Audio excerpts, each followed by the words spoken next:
It's a revolution, style revolution, cultural revolution. When we come out here, we have a fight. Evolution does not occur in one stage. It's an evolutionary process. Like people go through different things. The real content of any kind of revolutionary thrust lies in the principles and the goals that you're striving for. That you are here.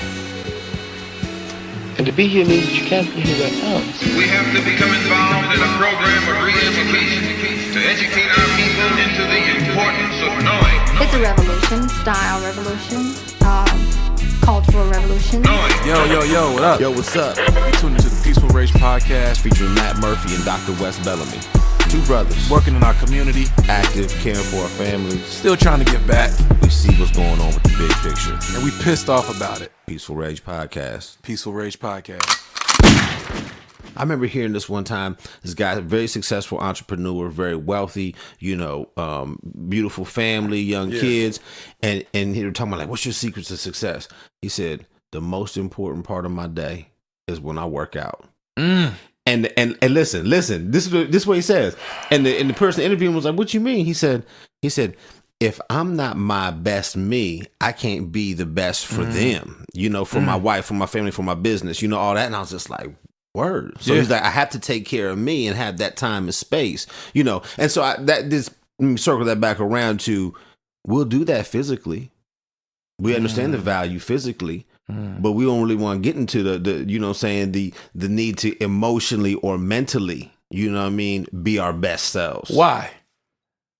Well, one, because we can hide it better, right? I mean, add 60 pounds. It's going to be real evident you ain't in shape, and you going to feel that shit. You know what I'm saying? That's true. But That's true. cats That's are true. crazy, though. You know what I mean? And they functioning. Right. And they can keep a job, and they might have a steady girl and taking care of their kids in some kind of way. But they off balance, dog. And we done all known them. Brothers no doubt. that just be off, No know? And a lot of times, I think in our community, in the African American community, there's such a stigma that comes with mental illness. There's a hesitancy to address it or to be labeled. We're already labeled enough. We're labeled in school. You know what I'm saying? It pushes to say we got, attention deficit disorder, and then we got behavioral issues, and then they, arresting kids in school and putting them in jail. Like, that shit happens.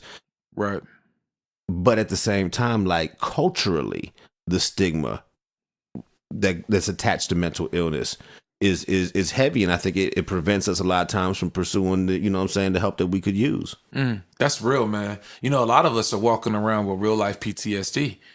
Hell yeah. Like, the things that we see on a day-to-day basis, even if you like you grew up in the hood, you grew up in the projects, you grew up in middle class, You grew up black. You grew up black. Yeah, like the things that we're seeing day to day, especially now with all of these shootings, like police shootings, the fact that like we see now, like, we're ingesting all of this injustice day to day, like, that's real life trauma. And we really need to be able to deal with it.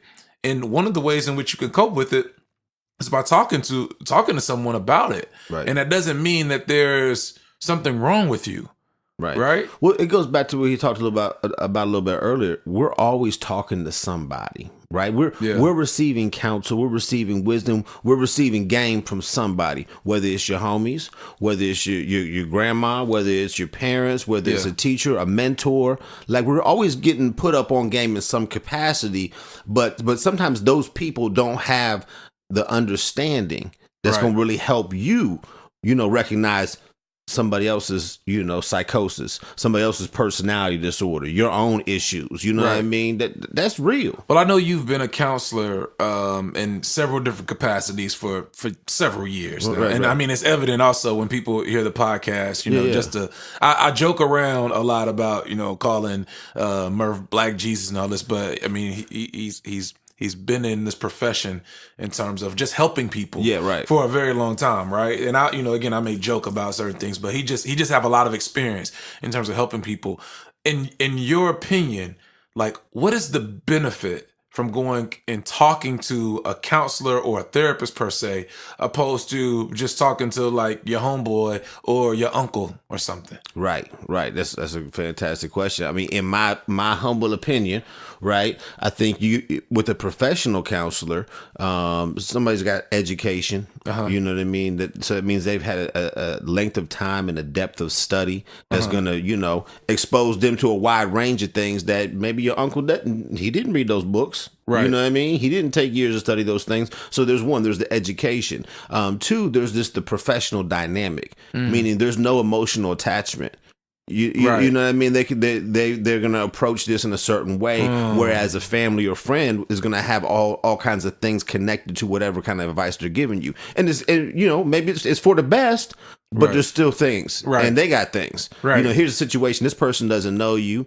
Doesn't love you, right? And that's cool in that setting because they can tell you objectively from the outside, right? From the outside looking in. So I think education, just kind of that professional dynamic, and then of course somebody with experience, so somebody that's done that kind of work for 10, 15, 20 years, they've seen all kinds of things. So our story is our story. But there's also nothing new under the sun. Right. You know what I mean? Right. They probably are able to draw on experiences from over the years. They've had conversations with a dozen, 2 dozen, 3 dozen people with similar situations, and they've watched it played out. You're in stage 1. They've watched it play out to stage 10, and they can kind of help you understand where you're at in your process.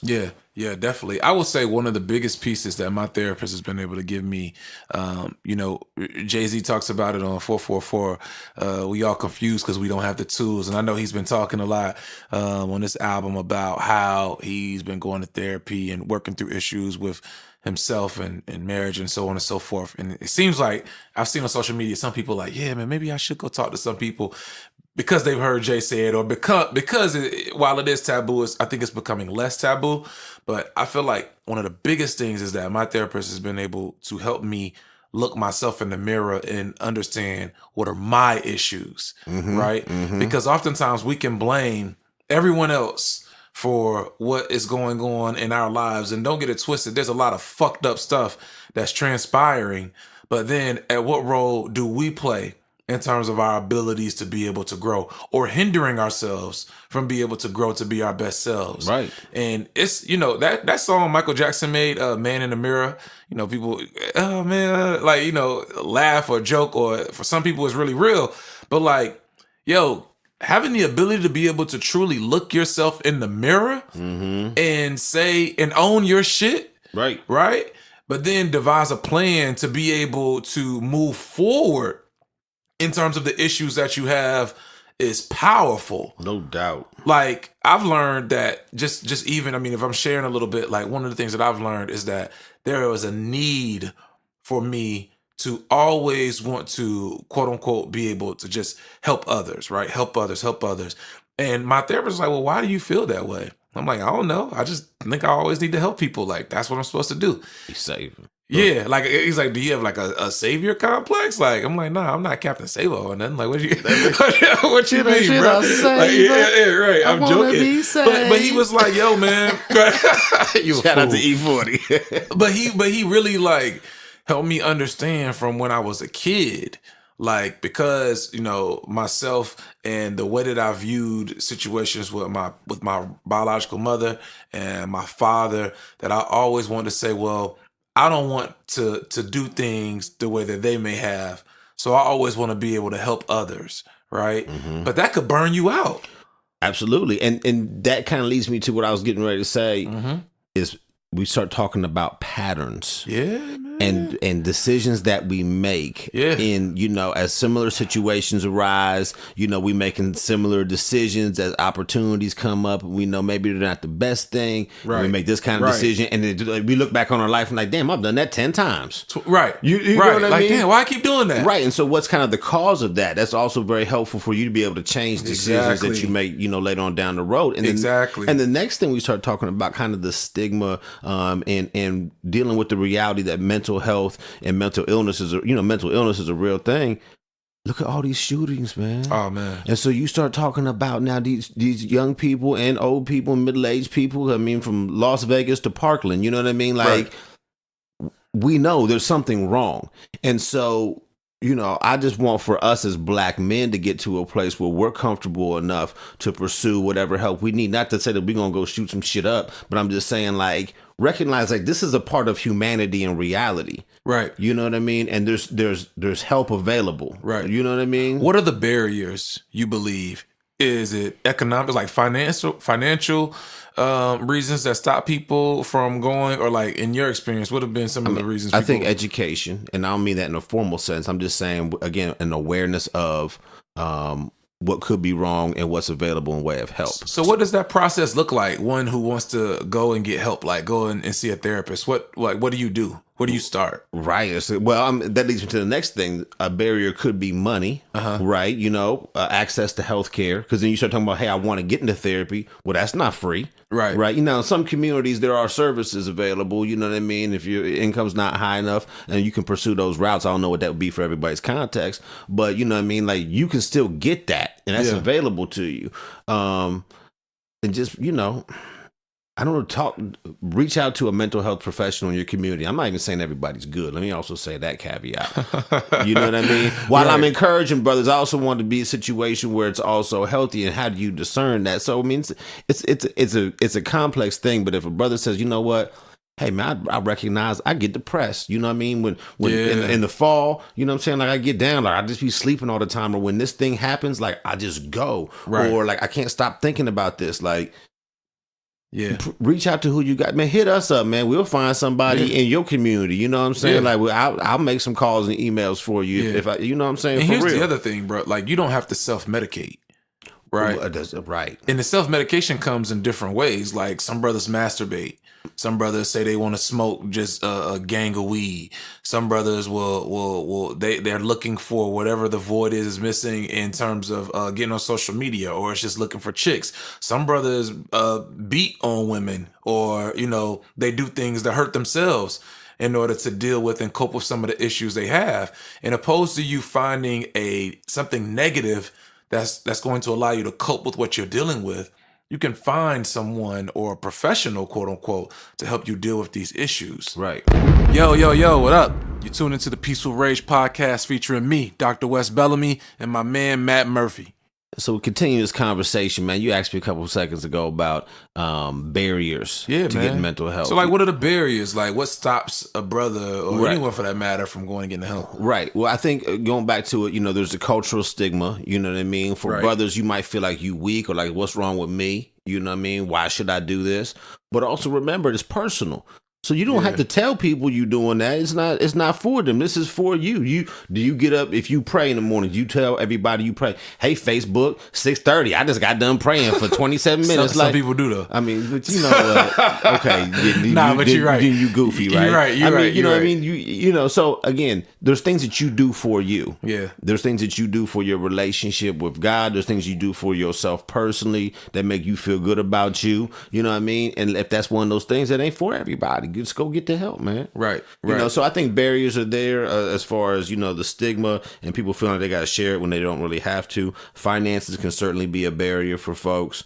But then, how do you so you gave us the game in terms of how to bypass the barriers with people being in your business, but the financial piece, I think, is big. But I think a lot of folks don't understand. Like, I'm willing to go out on a limb and say in like 80% of the communities in America, there is special assistance for those who want to seek to get mental health assistance. Right. Like if you want to get some services of some sort, there are individuals and organizations out there that are willing to pay for it for you.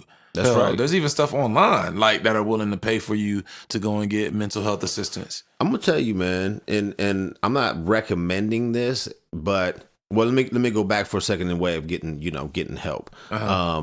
Once you get on that road and you find a counselor, so to say, right? You find somebody, that agrees to work with you, and you're doing this work, and it comes down to it, and it's like, this is not really working out. That's okay.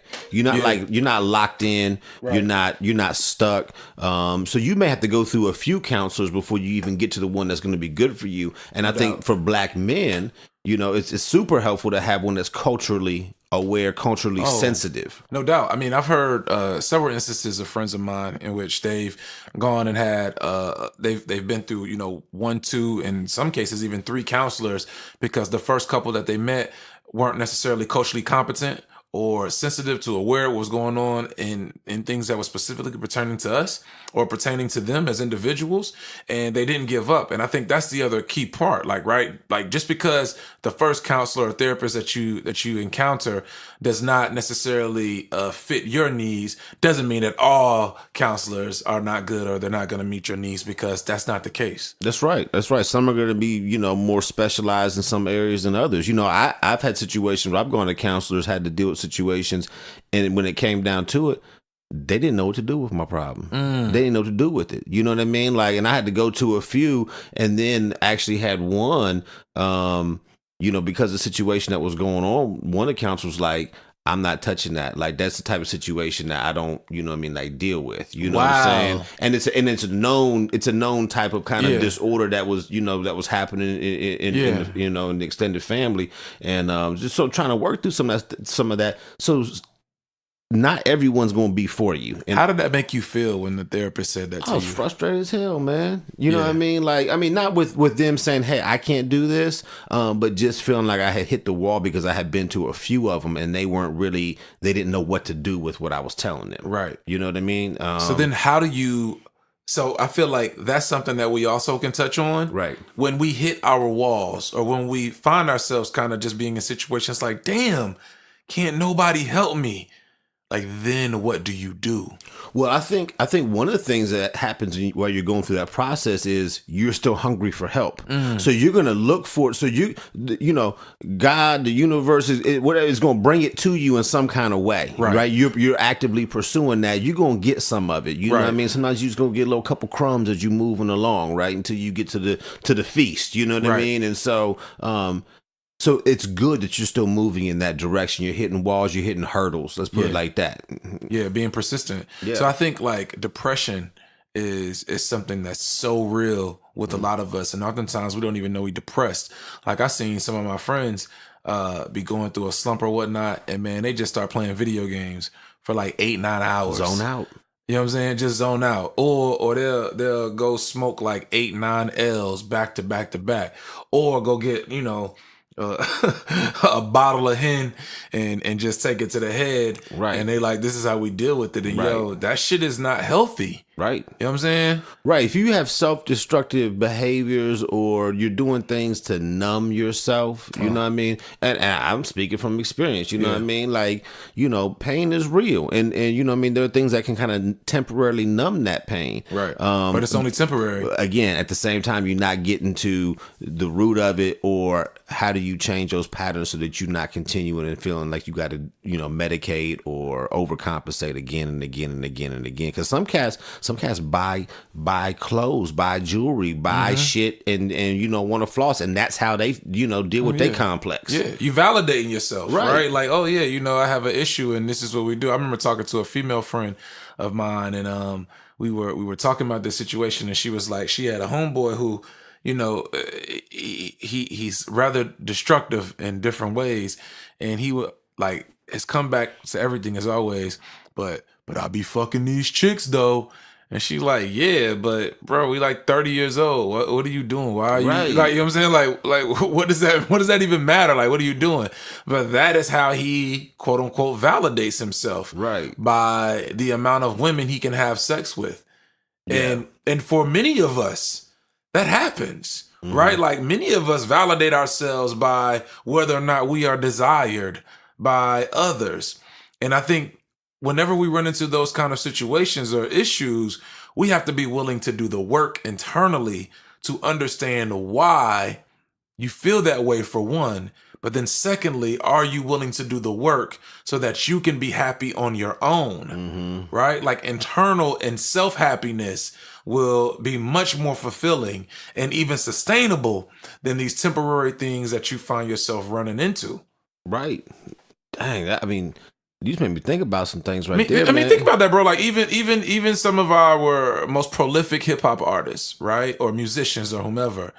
Why is it that brothers is always talking about, like, you know, I got the ice, I got the chicks, I got the bread. You know, it made me think of that line from Kanye. I think it was his first album when he was like, "I can't even go to the grocery store without some ones that's clean and shirts with a team." Right? I mean, you know, he was just like, now I feel like I have to be in this place. No. Think about what he said after that.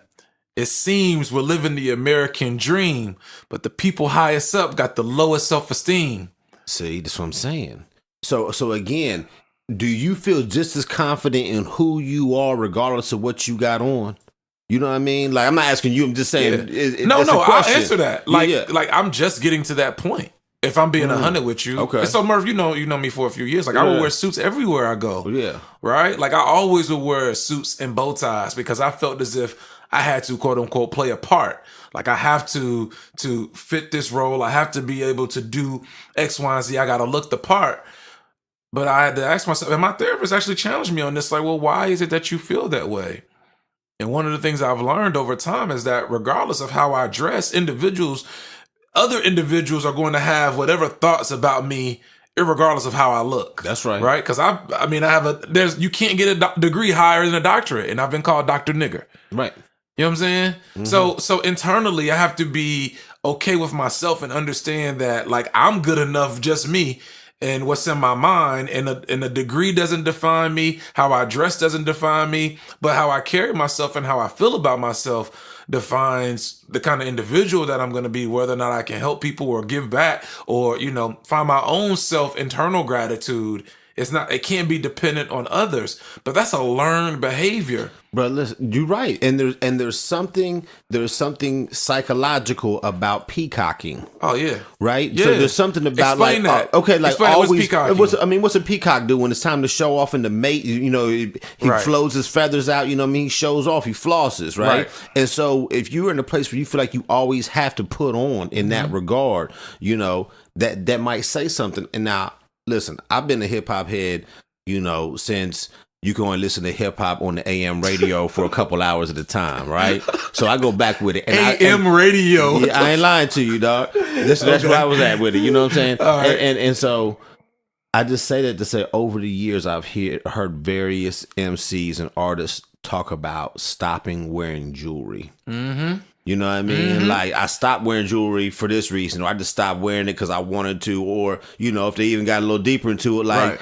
that was too much for them. You know what I mean? Like, they were too attached to what that was supposed to represent or what they wanted to be perceived as. Right. Like, yeah, man. Yo, what's up? You're listening to the Peaceful Rage podcast featuring me, Matt Murphy, and Dr. Wes Bellamy. Yeah, we have to understand why we are doing the things that we do, but you need the tools to be able to do that.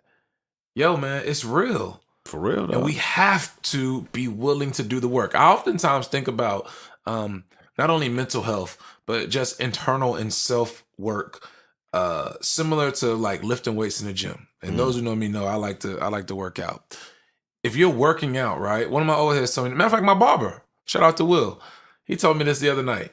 He was like, yo, when you working out, if you do a workout, because Will is smaller than I am, right? So like I'm 6 foot, I'm 228 Will's like Bruce pounds. Lee, man. Yeah, Will is like 5'8", maybe 155, 160. Well, break him down though. Yeah, but he will break you down, right? Like he will definitely handle you. And he said, "Yo, Wes, we could go to the gym together, and I could be bench pressing 135 pounds, and for me." That could be difficult. Like, man, I do 3 sets of 10. I'm like, dang, I'm sore. And he was like, for you lift weights a lot. That's like a warm up for you. Or you want to do, 30 times in one set, right? 30 reps in one set. And I'm like, yeah. So he said, our workouts aren't going to be the same. But when I'm finished with my workout, my 3 sets of 10 of that 135, my muscles going to be sore. Like, I know I put in the work. That's going to be a good workout. And he said, the way in which you can measure whether or not you're doing the internal work is whether or not it's difficult. So if when you are trying to challenge yourself to change in whatever capacity, if it's easy, it may not have been the change that you really needed to make. But if it's hard, right, and you feel like quitting or it's difficult, similar to when you in the gym, you on that 8th, 9th rep, man, it's hard. Second set, you ready to quit. You know what I mean? Third set, man, you like, damn. And when you finish, your body's sore. You just, but eventually you feel better. Right. And you get stronger and stronger. And that's how we have to look at the work. That's good. And oftentimes, man, you know, if we've been 100, relationships challenge us that way. Right. You know what I mean? Right. Like when you're with your spouse and or your mate, and they're making you look at and deal with your shit, your own shit, right? Come on. Instead of blaming them, they make you have to deal with your own stuff, your shortcomings, your inefficiencies, and you have to change it. Man, a lot of us, it's fight or flight, and we fly away. Right. Because it's too hard to deal with, standing there and deal with it. Right. Do it the easy way out. Yeah. You know, rolling the tree. Yeah. Hey, that's the easy way out. Now, I'm not saying, you know, you right or you wrong, but I'm just gonna ask if you doing the work. Like, hey, if you're gonna take that to the head, all right, and you're gonna think about some things, okay, that's fine. But what actions are you going to take to make changes? You know what I mean? And so too often we find ourselves again like, let me just go do this thing for a second, get my mind off of it. But we never take the steps to make changes. On that same note, in the 80s, when crack was booming, how many brothers started smoking crack or first started sniffing and then start freebasing or even moved to the heroin to try to self-medicate for what the issues that were going on, not only within their community, but maybe in their homes. And then think about how many fathers, even that weren't even on the drugs, right? Or just how many brothers left families because they couldn't financially take care of the family. And because mentally they didn't have the tools to be able to deal with it, they check out and leave. What I mean, countless numbers, right? And also keeping in mind that America always advocates for the medication of its poor and oppressed. You know, so so you start looking at the history of things in America and how you've got these advertisements in communities for, you know, for alcohol or for this or for that. You know, if you go back and read propaganda from the 30s and different things that were written, there were things that talked about in the South that they would encourage the farmers that were sharecropping out the land to black farmers to let them grow bud. You know what I mean? To let them smoke because it kept them quote unquote docile, quote unquote, right? Kept them docile, right? And that was, you know, that was a thing. It was like, let them grow that, let them have that. You know what I mean? And so all these things, you know, I'm not talking about just ganja. I'm not just talking about this, you know, cocaine, but I'm just saying, when you have a poor people, when you have an oppressed people, when you have a traumatized people, right? The easiest and most convenient thing is often right around the corner. And that's not necessarily the thing that's going to get you out of the situation physically, mentally, or emotionally. It ain't the best thing. It's just the most convenient thing. There you go. It's just going to make you feel good for that minute. Yeah. Just like, you know, we see it all the time, man. You feel dominated by the societies and the ills of life. So now you feel like you can go dominate a woman. And you want to call her a bitch or a hoe, or you want to, you know, smack her up and do all this other stuff so that you can feel better about yourself because you've been beaten down and dominated by society. But what we should actually be doing is figuring out how to deal with society in terms of having the tools to be able to navigate the system and even beat the system so that you don't have to beat your woman or beat your meat or just want to go take advantage of all these other things, these ills that may not be good for you. Well, yeah, and let me say this too, like just as you're sharing that, I'm just thinking of black men in America as victims of emotional, psychiatric, you know, physical, judicial trauma. Oh. So if we just start from the base of being a black man in America, I would say, brother, you need some help. Off the rip. Just because you're a black man in America. Yeah. And you grew up long enough to be able to listen to this and to think about the shit that we talking about and be like, maybe, I don't know. Yeah, bro, you probably need some help. Right. Because, and we talked about this before we started recording, how many of us remember the first time we got called nigga by a white person? How many times do we remember this thing happening? How many times do we remember the first thing of that thing happening that impacted and shaped us just about race? Our first interaction with a police officer that was negative. Right. He wasn't visiting the elementary school saying hello. He was treating you like he was a grown ass man. You was 11 playing with a football with your friends. Right. You know what I'm saying? Like, those type things still carry over. You know, years ago there was and you probably read about the marshmallow test. They were little kids, right? And so it was like, you know, they put the marshmallow in front of the kid and said you can have that now, or if you wait X amount of time, you can have more. Right. And they showed that the kids that could wait actually did kind of better, if you would, in life down the road. Right.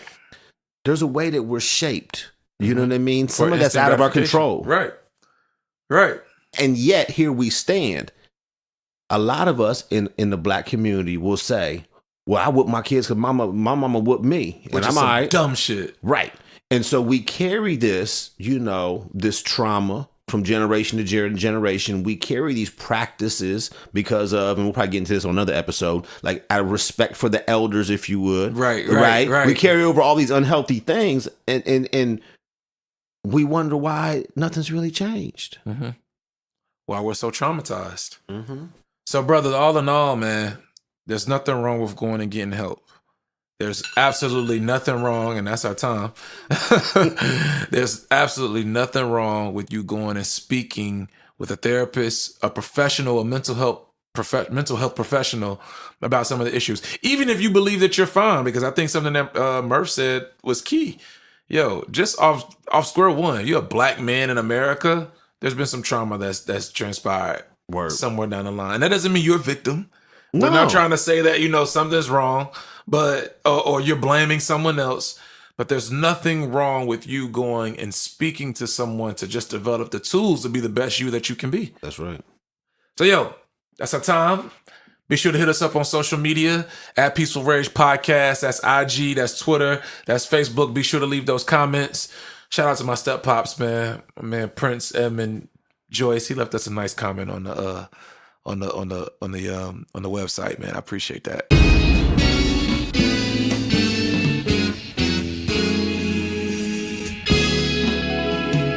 So, yo, as always, man, we want to thank the listeners. Appreciate y'all rocking with us. Absolutely, man. Shout out to our sponsors. Life View Marketing, Ty Cooper. Shout out to our producer, The Ear. Yo, what up, man? At Damani for prayers, hit him up. And also, if you want to be able to sponsor with us, or you know you want to come through on the show, look out for us. Hit us up on Gmail at peacefulragepodcast@gmail.com. Hit us up on social media at Peaceful Rage Podcast on all social media websites. That's Twitter, Instagram, and Facebook.